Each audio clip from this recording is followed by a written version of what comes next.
I'm able to say that our officer is progressing, and I'm able to say that Mercedes is going to provide an update to everyone close to lunchtime, just to let you know what's going on. But we're blessed that our officer is still alive, so I'm very grateful for that. You say still alive. Are these life-threatening injuries or not? Well, they're critical injuries. Right. So, I mean, my officer was shot, so that's a critical injury.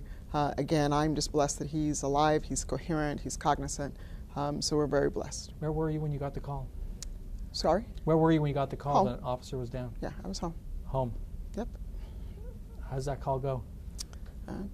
The call goes, boss, we have a critical incident, this is what happened, and having been a police chief for as long as I've been a police chief, you know automatically, get in the uniform, get to the hospital, and just try to figure out what happened.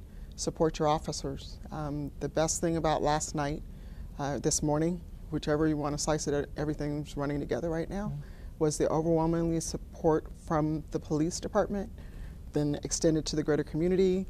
We've all received calls, text messages, showing support for our officers because they realize the dangers of this profession. Any other officers injured last night? Or just No, this well, one? we had another officer that was involved in an aggravated assault situation, so I'm not certain about the extent of his injuries. You can ask Mercedes about that later. Is that separate from this? That's separate from this, yes. This is becoming a routine. I hate to say that, isn't it? This is becoming an alarming trend. It's alarming because there is violence and aggression that certain individuals in the community are choosing to be much more aggressive towards police officers and specifically my officers. When you go from, you put some numbers on the assaults on officers, and is that all you're going to be able to release right now as well? So Mercedes will get back with you with all those information. Okay. What we have shows 1 in 25 confrontations involved a gun last year. This year, 1 in 10 confrontations involve a weapon. It's troubling. It's an alarming statistic. It's fact. So instead of just sitting back waiting for the next one to happen, we've been progressive, we've been proactive, we've been increasing training, we've been talking to the community, as you're aware. We've invited the National Police Foundation to come in, an external influence, to look at our numbers, to look at our stats, to review our policies, procedures, training, practices, in the effort to make sure we're doing all we can to increase the safety and training of our officers as well as that of our community. Do you keep the stats on officers who've been shot year to date? So we do, and Mercedes will have that information for you. Okay. When you see these numbers out there and they've been broadcast, all of us on the media broadcast them, how much tougher does that make it to recruit new officers to the force? So that is a great question, and one would think that the recruitment efforts would diminish, yet there are classes full of young people, people who are coming into a second career who want to protect and serve. Each and every day, men and women put this uniform on, put the vests on, put the belt on, knowing the dangers and the risks to society, but at the same time doing it every day. And when we think about the number of calls for service that we have on an annual basis, over 1 million, most of those calls end well. Most of those contacts end well with the community. We're dealing with a small minority of those calls that our officers are having to act upon people who are being aggressive and violent towards police. I'm glad you put that in perspective because that's just a fraction of a fraction, isn't it? Not to minimize it. Not to minimize it, but it's 34 too many, right? So at the end of the day, though, we take over 1 million calls for service. We're responsible for officer initiated, so that wouldn't be a generated call. The officers are going out and about making contact with community members, and by and large, our contact with the community ends well. So when you say 1 million calls for service, does that mean 1 million contacts? No, that actually, so we'll have to get the stat.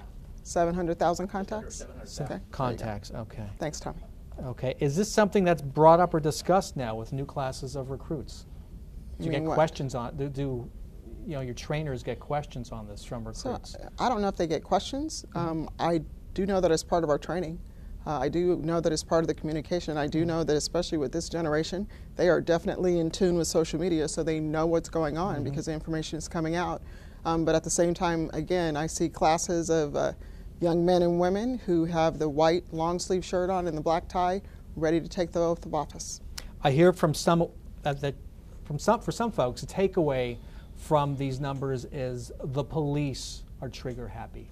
I have to be concerned, not because of the specifics of what's happening, but they're concerned with this happening. Police are on edge when they meet, a suspect or on a traffic stop, for example. What would you say to them? I would say the example from last night, it is an example of we are responding to whatever action is being presented our way. An individual in the community made the conscious choice and decision to shoot and hit my officer. That is fact. So no police officer, and I've been a cop 30 years, no police officer wants to have to use deadly force, but our folks are reacting to the aggression that they are meeting. And thankfully for us, our officers' training and tactics kicked right in, and he's alive today to talk about it. Okay, you described this as an ambush. What about it was an ambush? So there were several volleys of gun exchange. So our officer was making a traffic stop. Next thing he knows, he's met with a volley of shots. He's returning fire to stop the threat. Multiple shots were fired at my officer, and again, he was hit with one round. That's not normal behavior. Was this just coming from the vehicle or from other positions? Those are details that Mercedes will get into with you. So the incident happened at 8 o'clock last night. We know some things. We don't know all things. It's still under investigation, but we do know for a fact that there were a volley of gunshots between our officer and the suspect. And the suspect, okay.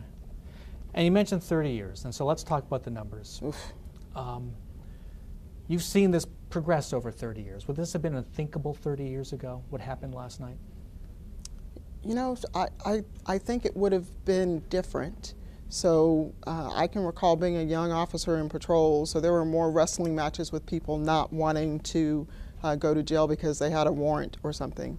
We're seeing this alarming trend, and I'm going to call it alarming because it is, where individuals are actively being violent towards officers. So instead of just sitting back allowing this to happen, we're increasing our training. We're calling in a professional entity to look at our policies, procedures, trainings, and practices, because that's what professional organizations do. We don't just sit back and just let things happen. We're being progressive, and that's what I know our department is doing.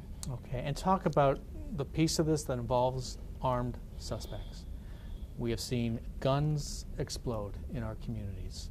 How much of a problem is the proliferation of guns and other firearms? So I'm not going to get into the political dynamic of firearms. I will say this, there is violence towards my officers. I am seeing an increase in people pointing at, shooting at my officers, and that's an alarming trend. Hopefully the foundation and the study will be able to get to the root cause of that, or what that means. But instead of saying and posing it the way that you pose it, I will say that it's violence in our community. And individuals making the conscious choice to be violent towards police officers, not the entire community. 34 individuals made that choice. And I hear you use the word political. Why is it a political discussion when you're talking about these weapons? I understand people want to make it a political discussion, but isn't it simply a safety discussion? So to me, I would agree.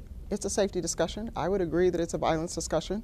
I would agree that it's a trend. I would agree that it's something that we as society need to take a look at. The proliferation, the violence towards police officers. But not the use of firearms. I will go back to what I said before, because you and I have this dynamic all the time when we talk. I'm going back to looking at how the violence is impacting our officers. When it impacts our officers, then it impacts our community. So you don't want to talk about guns at all? I want to talk about the violence towards my officers and what we're doing about it. Some chiefs have spoken out about the spread of weapons in their communities. Do you respect what they're saying? I respect what any police chief says about his or her agency and organization. I really want to talk about the violence towards officers, the violence in our community, and what we're doing to be proactive instead of just sitting by waiting for the next event to happen. What else should residents know about what's happening now that we haven't touched on? Know that we're here to communicate, know that we're here to protect and serve, know that we're here to make sure that everyone gets home safely, including ourselves. I think sometimes people miss that. Know that among the over 1 million calls for service, again, I'll go back to what I said before, most of them end fine. We've had 34 times where folks decided to be very aggressive towards officers.